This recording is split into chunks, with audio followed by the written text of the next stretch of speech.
नमस्कार। मैं सुदीप वाजपेयी, पूर्व प्राचार्य NVS and KVS of JNU, NCERT and IIT Delhi आपका इस चैनल में स्वागत करता हूँ। साथियों, आज मैंने जो टॉपिक अपनी डिलीवरेंस के लिए लिया है वो है एग्ज़ाम प्रिपरेशन टिप्स। आने वाले एग्ज़ाम में तैयारी करने की कुछ टिप्स। तो जैसा हम जानते हैं कि स्टडी करना आसान है, हम पढ़ते रहते हैं, लेकिन जब उसको इन पेपर एग्जीक्यूट करने का टाइम आता है, दैट इज़ एग्ज़ाम, तब हम सबके हाथ पैर फूल जाते हैं। ऐसा क्यों होता है? ये शायद एक हमारी वरी है, स्ट्रेस है, या हम अनऑर्गेनाइज्ड होते हैं इसलिए ऐसा करते हैं। तो आज हम सब इसी बात को लेकर चर्चा करेंगे कि एग्ज़ाम को कैसे मैनेज करें, कैसे सफलता उसमें प्राप्त करें और अपनी कौन सी इफ़ेक्टिव स्टडी हैबिट्स को इसमें आने दें, जिससे कि हम अच्छी लर्निंग और अच्छा ट्रांसमिशन अपनी आंसर स्क्रिप्ट्स में कर पाएँ। तो पहली जो बेसिक टिप है वो है कि आप अपना सिलेबस जानिए, सिलेबस को लिमिटेड समय में पूरा करिए और पूरा करने के बाद स्टार्ट अर्ली रिवीजन शुरू कर दीजिए।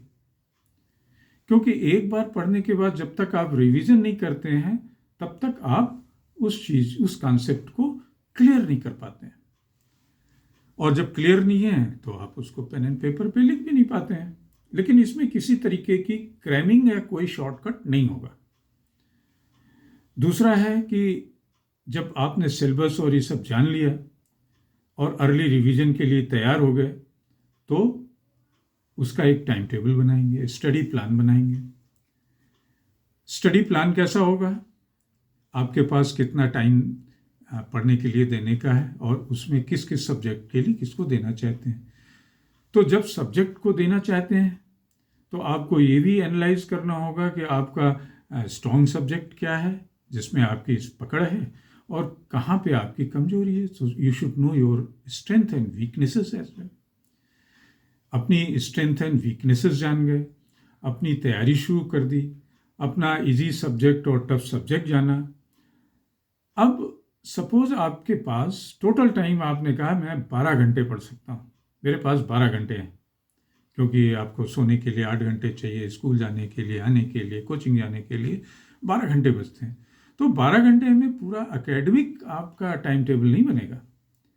फिर उसमें आप डिवाइड करिए कि एकेडमिक को कितना डिवोट करना है, आपकी एक्टिविटीज़ के लिए कितना डिवोट करना है, आपको खेलने के लिए और भी दूसरे कामों के लिए, और आपको सोशल ऑब्लिगेशंस के लिए भी टाइम निकाल के रखना पड़ेगा। सोशल ऑब्लिगेशंस, कोई दोस्त आ गया, किसी से मिलने जा रहे हैं, अपने रिलेटिव से आ गए हैं, मिलने जा रहे हैं, तो इन सब के लिए भी टाइम निकालना पड़ेगा। तो एक रियलिस्टिक टाइम आपको तैयार करना पड़ेगा। और इसके साथ आपको ये भी ध्यान देना है कि अपना प्रोडक्टिव टाइम भी निकालना है। प्रोडक्टिव टाइम से मेरा मतलब कि हर आदमी का अपना समय होता है उसके ब्रेन की वर्किंग के लिए। कोई खाना खाने के बाद उसका ब्रेन चलना शुरू होता है, किसी का खाली पेट रहता है, जब खाली पेट हो गया तब उसका ब्रेन चलता है। किसी का ब्रेन सुबह उठ के काम करता है कि सुबह उठ के याद करना है, पढ़ना है। किसी का रात में जब सब सो जाते हैं तब। मेरा अपना पर्सनल एक्सपीरियंस है, जब कंपटीशन की तैयारी के समय, कि मेरा ब्रेन का जो प्रोडक्टिव टाइम है, सबसे ज़्यादा काम जो करता है मेरा ब्रेन, वो रात के 12 बजे से। और अगर मैं 4 घंटे 5 घंटे पढ़ जाता हूँ तो फिर शायद मुझे दोबारा उस टॉपिक को, उस चैप्टर को और उस बुक को पढ़ने की ज़रूरत नहीं होती है। तो अपना प्रोडक्टिव टाइम जानिए। तीसरी टिप, अपनी हेल्थ का ख्याल रखिए, बॉडी को फिट रखिए, खाना अच्छा खाइए, न्यूट्रिशस खाइए। न्यूट्रिशस से मतलब कि एक हेल्दी खाना जो घर में बनता है और उसके साथ साथ आप जैसे सीड्स हैं, बेरीज हैं,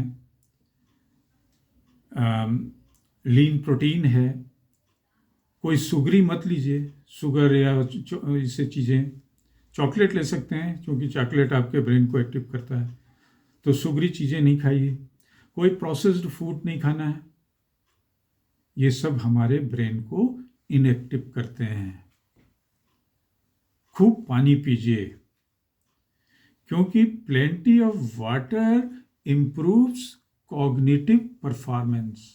हमारे दिमाग की जो सर्किट है पानी सबसे ज़्यादा तेज करता है, तो इसको करिए।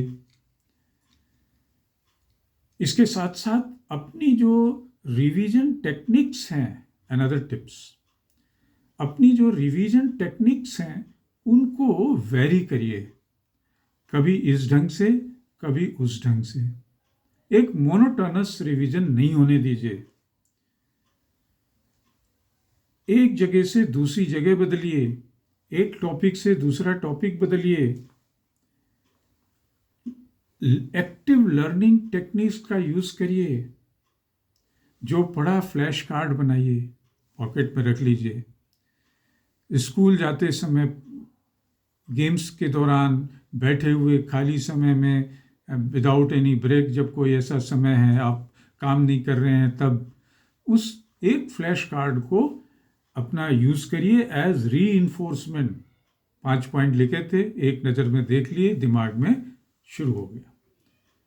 दिमाग में क्या शुरू हो गया? Mind maps. ये 5 पॉइंट थे, पेज नंबर 35 और 35 में ये चीज़ें कल रात में मैंने पढ़ी थी, ये रिकॉल हो गया। तो draw your mind maps, summary बनाइए, डायग्राम्स बनाइए, क्योंकि इनसे आपकी अलग अलग टेक्निक हैं, लर्निंग टेक्निक्स हैं, रिवीजन टेक्निक्स हैं। इनके जरिए आप जल्दी, क्विक और बड़ा अलर्ट वे में लर्न करते हैं। पीयर ग्रुप लर्निंग करिए, अपने साथियों के साथ कोई टॉपिक लीजिए, साथियों से जो 2-4 आपके हैं उस मेंटलिटी के, उनके साथ डिस्कस करिए, उनसे समझिए, उनको समझाइए, दोनों चीज़ें, तो आपका रिवीजन भी होगा उसके साथ। बोर्डम को हटाने के लिए एक अनदर टिप है कि अपनी लोकेशन बदल सकते हैं। पढ़ते पढ़ते बोर हो गए, आज अभी स्टडी टेबल पे थे, एक पीरियड, एक टाइम इधर पढ़ा और देन उठ के बेड पे बैठ के पढ़ा।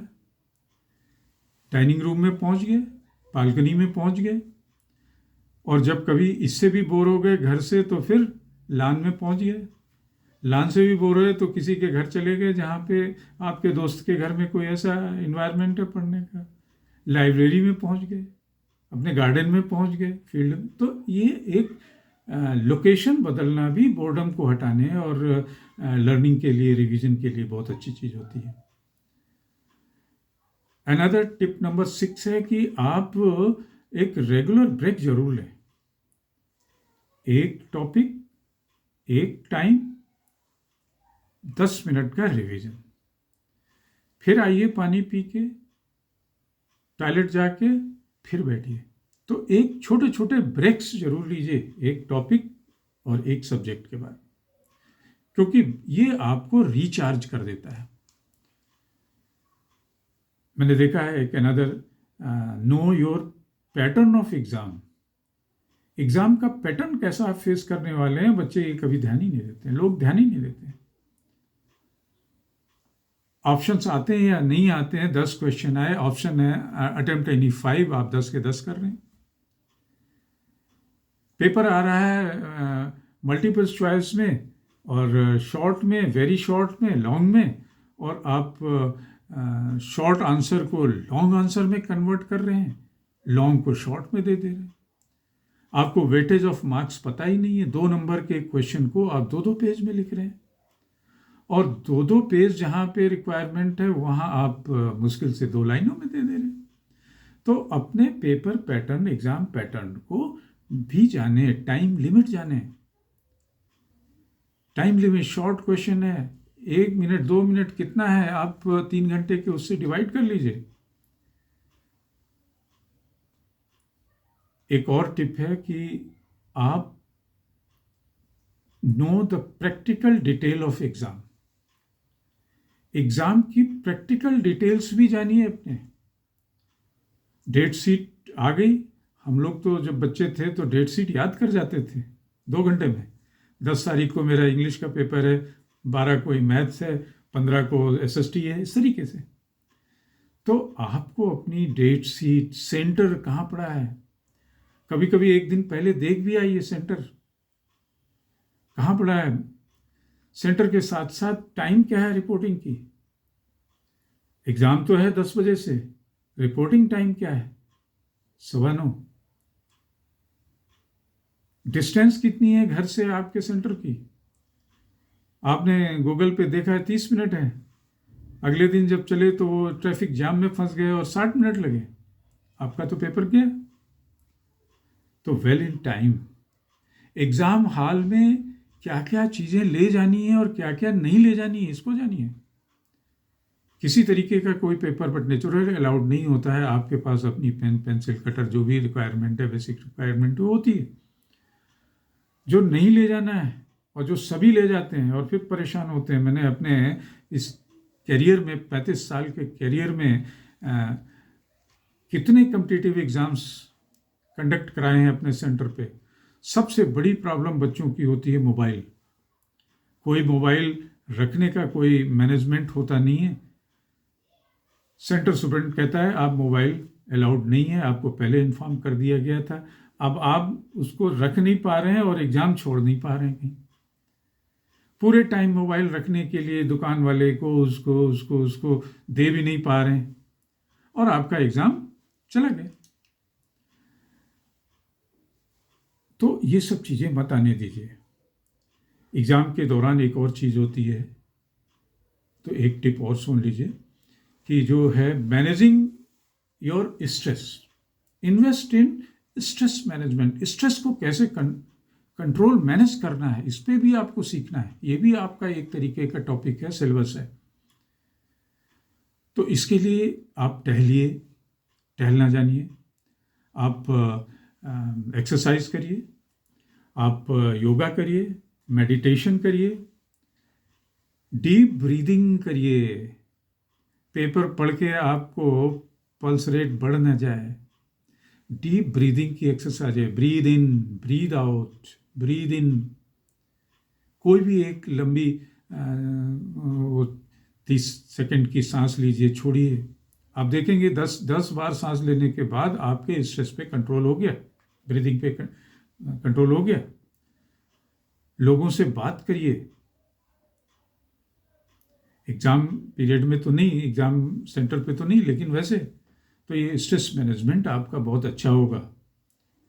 और स्ट्रेस मैनेजमेंट के लिए सबसे बड़ी चीज़ है कि एक अच्छी टाइम की स्लीप लीजिए। 6 घंटे से 7 घंटे की आपकी नींद पूरी होनी चाहिए। अनदर टिप, आप अपने को पहचानिए और अपनी लर्निंग स्टाइल को पहचानिए।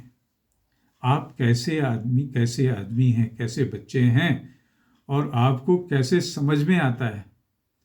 3 तरीके के लोग होते हैं। एक विजुअल लर्नर होता है। विजुअल लर्नर वो होता है कि जो वीडियो देख के, डायग्राम देख के, पिक्चर देख के कॉन्सेप्ट क्लियर कर जाता है। दूसरा तरीके का लर्नर वो होता है जो ऑडिटरी लर्नर होता है। वो लेक्चर सुन के, ऑडियो सुन के उसका कॉन्सेप्ट क्लियर हो जाता है। तीसरी तरीके का लर्नर होता है काइनेस्थेटिक लर्नर। काइनेस्थेटिक लर्नर ये होता है कि जो एक्टिविटीज के जरिए सीखता है। जैसे हमने पढ़ा, रिवीजन किया और रिवीजन को एक्टिविटी में ले लिया। मैं टीचर बन गया, टीचर के रोल में, तो रोल प्ले करते हैं, एक्टिविटीज़ होती है, रोल प्ले होता है, सेल्फ लेक्चर होते हैं, खुद देने लगते हैं हम लेक्चर ऐसे लर्नर। एज ए टीचर हम बच्चों को समझाने लगते हैं, इमेजिन कर लेते हैं मेरा क्लासरूम है, ये मेरे बच्चे हैं, और हम अपने कॉन्सेप्ट को समझाने लगते हैं। तो आप अपने को पहचानिए कि आप विजुअल लर्नर हैं, आप ऑडिटरी लर्नर हैं, या आप काइनेस्थेटिक लर्नर हैं।